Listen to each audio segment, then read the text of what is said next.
Bureaucracy of India is corrupt.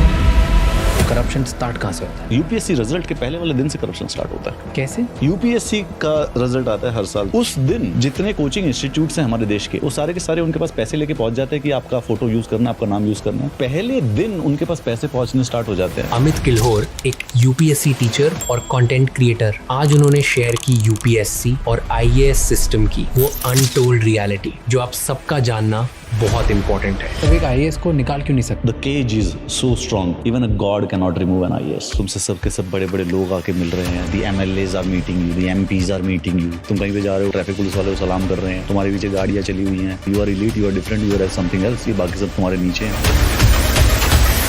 Where do they keep all this cash?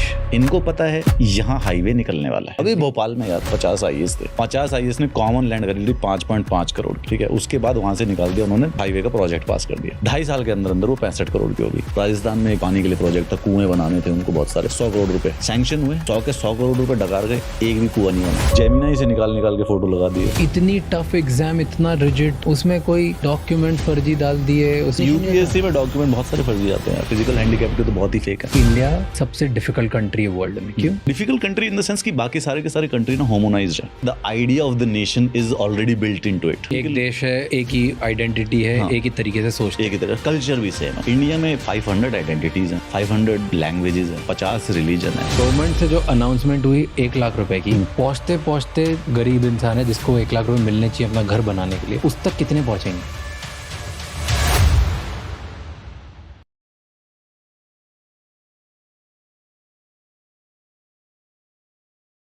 जब भी कोई छोटा सामान ट्रांसपोर्ट करना होता है तो पार्टनर ढूंढना बहुत डिफिकल्ट होता है।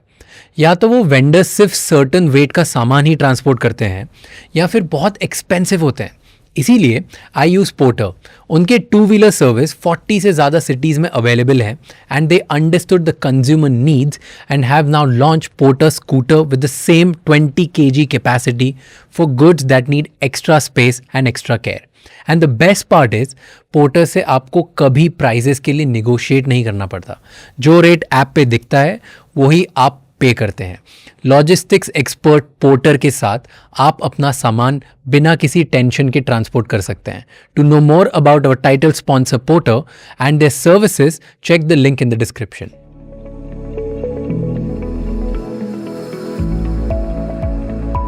आपने ब्रीफिंग में बोला कि IAS steel frame of India नहीं है, steel cage of India. Why? हमारे देश के जो पहले गृह मंत्री थे वल्लभ भाई पटेल जी, उन्होंने जब ब्रिटिशर्स जा रहे थे तो उन्होंने कहा कि we'll keep the civil services, क्योंकि अंग्रेजों ने बना रखी थी। तो उन्होंने कहा कि this is the steel frame of India, ये मुझे इसलिए चाहिए। 70 साल के बाद मैं कह रहा हूँ कि IAS, the bureaucracy, the IPS, they are the steel cage of India. India has been kept trapped due to these IAS and IPS. ये ब्यूरोक्रेसी ने इंडिया को ट्रैप करके रखा हुआ है। इंडिया जो वो सोने की चिड़िया थी, वो जो सोने की चिड़िया वापस उड़ नहीं पाई। क्यों? क्योंकि इसी स्टील केज के अंदर वो रह गई पिछले 70 सालों में। व्हाई डू यू से सो? क्यों बोलते हो? It's a system, the bureaucratic system that has been created step by step. Step by step. देखियो, अंग्रेज जो थे जब हमारे देश में राज कर रहे थे तो उनको रिसोर्सेज को एक्सट्रैक्ट करना था और जो इंफॉर्मेशन है उसको जनता से शील्ड करना था, और तीसरा जनता को कंट्रोल करना था, ठीक है, ताकि कभी दोबारा से 1857 का रिवोल्ट ना हो सके। उनके दिमाग की उपज थी एक आईएएस और एक आईपीएस। आईएएस का काम है कि भाई साहब जमीन को, लैंड को कंट्रोल करो, लैंड सारी मेरे पास होनी चाहिए, रेवेन्यू को कंट्रोल करो, सारे के सारे फॉरेस्ट को मैं कंट्रोल करूंगा, ठीक है। और आईपीएस का ये काम है कि जो भी आदमी ज़्यादा उद्दंड मचाए, 1857 का रिवोल्ट दोबारा नहीं होना चाहिए, उसको मैं कंट्रोल करूंगा, प्रोटेस्ट नहीं होने चाहिए देश के अंदर किसी प्रकार के, लॉ एंड ऑर्डर मेंटेन करने के लिए। इसी सिस्टम को हमने अपना लिया, हम आज़ाद हो गए 1947 में। लेकिन ये वाला जो स्टील केज है ये एग्जैक्टली वैसा का वैसा रह गया।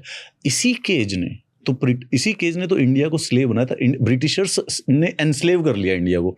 भाई कहाँ से, किस में एनस्लेव किया था? यही तो पिंजरा था आईएएस और आईपीएस का, इसके द्वारा, इसी सिस्टम के लिए।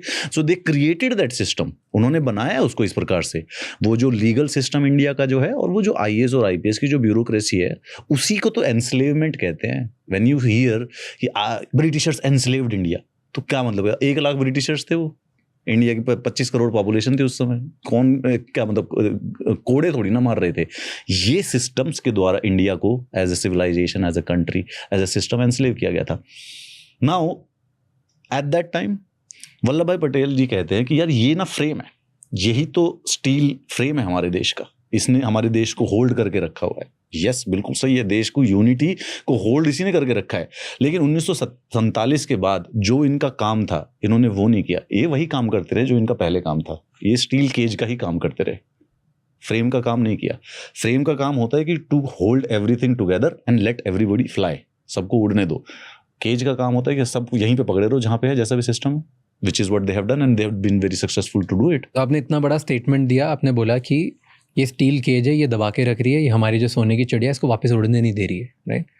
कोई तो रीजन होगा, what's the biggest reason? Corruption, it's right in the face, But- but bureaucracy of India, barring the good officers, there are honest officers, is corrupt। But हर कोई थोड़ी करप्ट हो सकता है। हर कोई बोला भी नहीं रहा, कोई किसी को हर कोई को नहीं कह रहा। इफ आई से कि कोई बात होती है तो it's just it's a general statement that it's part of the system. कि ज़्यादा मेजॉरिटी अगर दोनों को साथ में रखोगे तो ज़्यादा करप्ट लोगों की संख्या है कि नॉन करप्ट लोगों की संख्या है। और करप्ट का मतलब ये गलत काम करना। देखो करप्शन जब वर्ड बोलते हैं ना तो everybody like is something wrong, is that a moral problem? नहीं, वो सही काम करने के पैसे ले रहे हैं। Understand that. सी देखो एक सिंपल सी बात है, जैसे आपको छोटी सी भी दिखाता हूँ कि करप्शन को हम जब भी सोचते हैं ना तो इन आवर माइंड परसेप्टिवली वो है कि वो बहुत ही नेगेटिव चीज़ है और वो कोई आदमी बैठ के गलत कर रहा है and we feel something evil, जो हम मूवी में स्टीरियोटाइप ईविल्स देखते हैं, ठीक है, खा रहा है ये। हाँ, कोई आदमी ऐसे विलेन टाइप का जो आदमी है।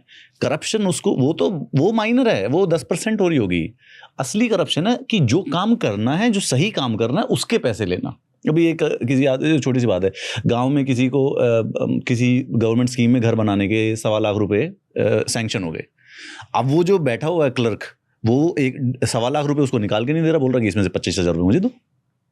ये वो सही काम करने के, जो काम करना है उसको, जो उसको डिसीजन लेना जो लेजिट वाला है, वो उसी के पैसे ले रहा है। That is where the majority of the corruption that happens. But that is also corruption. ये रॉन्ग है, गलत ही है ये। हाँ 100%, मतलब इसमें मैं इसको डिफेंड बिल्कुल भी नहीं कर रहा हूँ, पूरा प्योर करप्शन। बट या दैट इज इट। मतलब जस्ट वांटेड टू डिफरेंशिएट कि एक तो 2 टाइप की करप्शन होती है। एक तो पहले आदमी गलत कर रहा है, फाइलें चोरी कर रहा है, लॉ को कुछ कर रहा है, विलेन वाली हरकतें कर रहा है, एक तो वो जो अंडरस्टैंड होता है। But then there is a majority of this mundane corruption also, कि डे टू डे जो उनका काम है वही करने के लिए पैसे, उसके लिए ही पैसे लिए जा रहे हैं। तो वेयर डज इट स्टार्ट? कहाँ पे स्टार्ट होता है? स्टेप बाय स्टेप बताओ, करप्शन स्टार्ट कहाँ से होता है? करप्शन, आईएएस का करप्शन कहाँ से स्टार्ट होता है? First day of the selection, first day of the result, UPSC result के पहले वाले दिन से करप्शन स्टार्ट होता है। कैसे? यूपीएससी का रिजल्ट आता है हर साल, जो यूपीएससी एग्जाम है सिविल सर्विसेज के लिए आईएएस और आईपीएस को चुनता है, वो हर साल 200 आईपीएस चुनता है, 180 आईएएस चुनता है। उसका रिजल्ट आता है यूजुअली, फाइनली मेरिट लिस्ट निकालते हैं कि ये 1000 बच्चे सेलेक्ट हैं।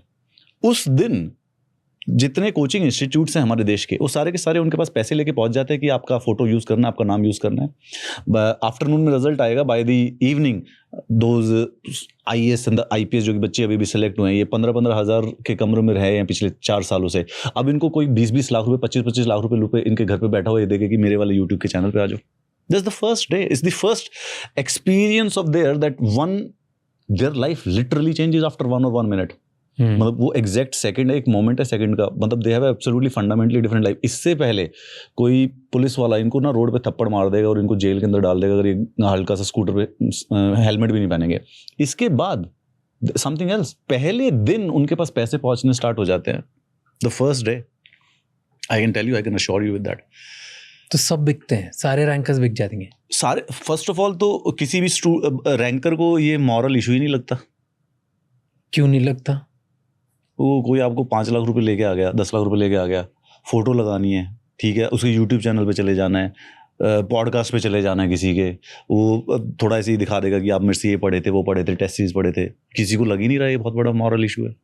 और बस मैंने मेहनत करी है, उस मेहनत के पैसे मिल रहे हैं। मेहनत के पैसे मिल रहे हैं। देखो ये बच्चा जो आईएएस वाला है, ये पहले ही अपनी पूरा यूथ बर्बाद कर चुका है, ठीक है। इसके जो सारे के सारे दोस्त है वो सेटल्ड लाइफ में कुछ कर रहे हैं, they have a family, some of them are doing work, some of them are struggling also. तो जब ये 5-6 साल के बाद जब इसके पास ये आया तो इसको ये गलत ही नहीं लग रहा ना, अगेन। सो